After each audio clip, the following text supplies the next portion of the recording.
Hi நண்பா.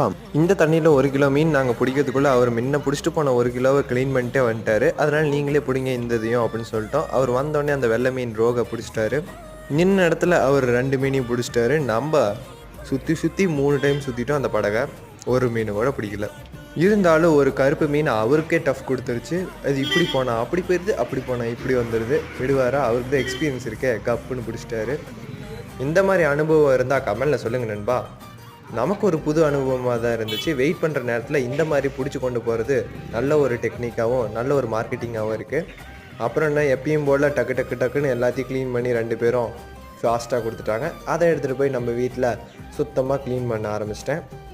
அவங்க என்ன தான் க்ளீன் பண்ணி தந்தாலும் வயிற்றுக்குள்ளே இருக்கிற அந்த கருப்பு, அந்த பாசை எல்லாத்தையும் எடுத்தால் தான் நல்லாயிருக்கும், இல்லைன்னா கசப்பு எடுத்துக்கும். இந்த மாதிரி கருப்பாக இருக்கிறது எல்லாத்தையும் நம்ம எப்படி க்ளீன் பண்ணோன்னா, இந்த மாதிரி சுத்தமாக க்ளீன் பண்ணிடணும். அந்த கருப்புங்கிறதே பேச்சுக்கு இருக்கக்கூடாது. அப்போ தான் நல்லாயிருக்கும் நண்பா.